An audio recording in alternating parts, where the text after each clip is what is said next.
వర్గాల పునర్విభజన మహిళా రిజర్వేషన్ బిల్లుకు రంగం సిద్ధమైంది. ఈ రెండు బిల్లులను ఈ నెల 16న పార్లమెంట్లో కేంద్రం ప్రవేశపెట్టబోతుంది. ఇందులో భాగంగా లోక్సభ స్థానాలు 850కి పెంచాలని కేంద్రం ప్రతిపాదనలు చేసింది. ఆర్టికల్ 81ను సవరించి లోక్సభ సీట్ల సంఖ్యను పెంచే ప్రతిపాదనను తీసుకొచ్చింది. 131వ రాజ్యాంగ సవరణ ద్వారా సీట్ల సంఖ్యను 850కి పెంచే ప్రణాళికను సిద్ధం చేసింది. ఇందులో రాష్ట్రాలకు 815 లోక్సభ స్థానాలు, కేంద్రపాలిత ప్రాంతాలకు 35 లోక్సభ స్థానాలు ఉండనున్నాయి. ఈ నెల 16న బిల్లును పార్లమెంట్లో ప్రవేశపెట్టనుంది కేంద్రం.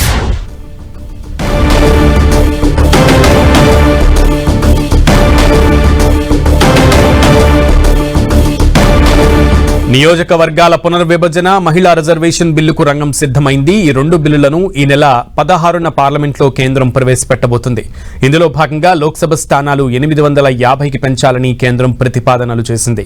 ఆర్టికల్ 81ను సవరించి లోక్సభ సీట్ల సంఖ్యను పెంచే ప్రతిపాదనను తీసుకొచ్చింది. 131వ రాజ్యాంగ సవరణ ద్వారా సీట్ల సంఖ్యను 850కి పెంచే ప్రణాళికను సిద్ధం చేసింది. ఇందులో రాష్ట్రాలకు 815 లోక్సభ స్థానాలు, కేంద్రపాలిత ప్రాంతాలకు 35 లోక్సభ స్థానాలు ఉండనున్నాయి. ఈ నెల 16న బిల్లును పార్లమెంట్లో ప్రవేశపెట్టనుంది కేంద్రం.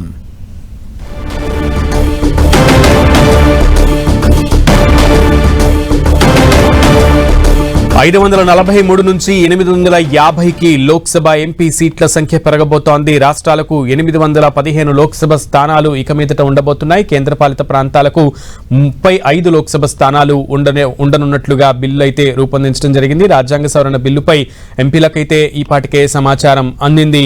ఇక 131వ రాజ్యాంగ సవరణ ద్వారా రాష్ట్రాలకు ఈ లోక్సభ స్థానాల పెంపు నిర్ణయాన్ని అయితే చేయబోతున్నారు. దీనికి సంబంధించి పూర్తి సమాచారం ఢిల్లీ నుంచి మా ప్రతినిధి గోపి అందిస్తారు. గోపి, 131 రాజ్యాంగ సవరణ బిల్లు 2026ను తీసుకురావడం జరిగింది. టేబుల్ ఐటమ్ గా దీన్ని క్రమ సంఖ్యలో 107వ బిల్లుగా దీన్ని ఈ పార్లమెంట్ లో తీసుకురాబోతున్నారు. భారత రాజ్యాంగంలో మార్పులు చేయడానికి ఏదైతే కాన్స్టిట్యూషన్ అమెండ్మెంట్ కు సంబంధించిన అంశాన్ని ఈ బిల్లులో పొందుపరిచారు.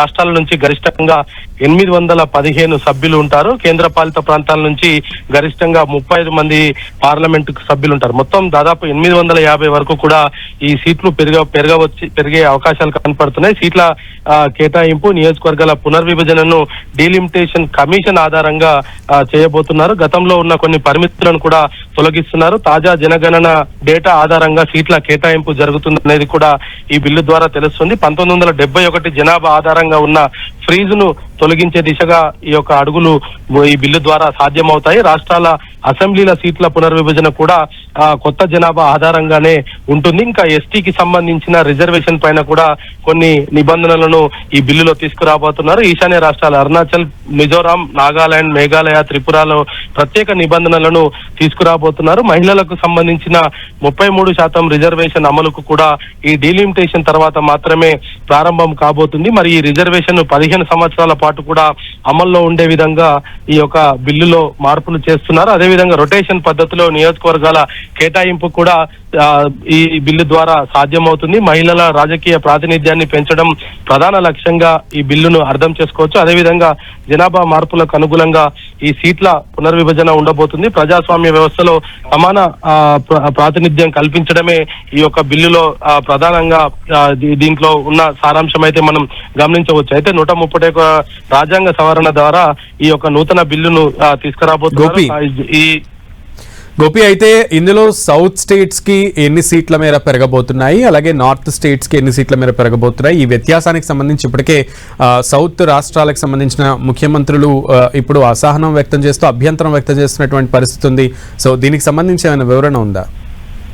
అయితే ప్రస్తుతం ఈ బిల్లులో దానికి సంబంధించిన అంశాన్ని కూడా ఎక్కడ కూడా పొందుపరచలేదు. కేవలం 50% సీట్ల పెంపుకు సంబంధించిన అంశంలోనే ఇప్పటి వరకు కూడా చర్చ జరుగుతూ వస్తుంది. అయితే ఇప్పుడు ముఖ్యంగా ఇటు తెలంగాణకు చూస్తే ఇప్పుడు ఏదైతే 525లో ఉన్న స్థానాలకు చూస్తే 3.16% మన నిష్పత్తి ఇప్పుడు పార్లమెంటు సభ్యుల సంఖ్య ఉంది. రేపు 50% పెరిగితే కూడా 3.18% తెలంగాణకు ఉంటుంది. అదేవిధంగా ఆంధ్రప్రదేశ్ కు 4% ఉంది. దాని ఇది కొత్తగా సీట్లు పెరిగితే కూడా 4% వాటానే ఉంటుంది.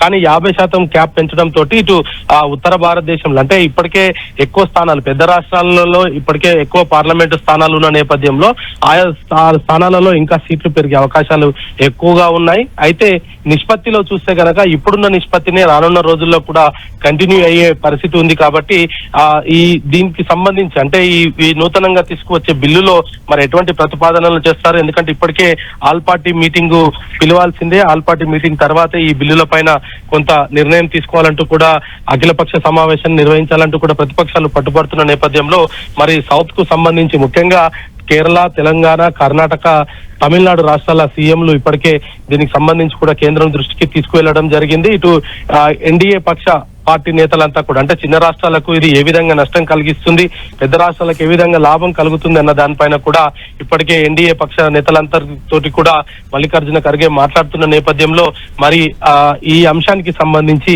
మరి చూడాలి. ఇటు ఇప్పటికీ 50% క్యాప్ నైతే ఇప్పటికీ కేంద్ర ప్రభుత్వం తీసుకొస్తున్నట్టుగా అయితే తెలుస్తుంది. మరి ఆ 50% తోటి ఇప్పుడున్న నిష్పత్తిలో ఎటువంటి మార్పు లేకపోయినప్పటికీ సీట్ల సంఖ్య విషయంలో చూస్తే గనక ఇటు పెద్ద రాష్ట్రాలలో ఉండే వ్యత్యాసము చిన్న రాష్ట్రాలకు ఉండడం లేదు అనేది కూడా కొంత స్పష్టమవుతుంది. మరి నిష్పత్తి ప్రకారంగా చూస్తే పెద్దగా మార్పు కనిపించట్లేదు, కానీ వాస్తవ పరిస్థితిలో కొంత ఈ చేంజెస్ అయితే కనపడుతున్నాయి. సునీల్.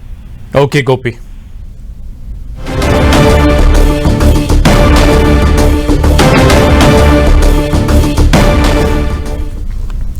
రాజ్యాంగ సవరణ బిల్లుపై ఎంపీలకైతే సమాచారం ఇచ్చారు. రాష్ట్రాలకు సంబంధించి లోక్సభ స్థానాల పెంపు ప్రతిపాదన అయితే జరగబోతోంది. నియోజకవర్గాల పునర్విభజన, మహిళా రిజర్వేషన్ బిల్లుకు రంగం అయితే సిద్ధమైంది.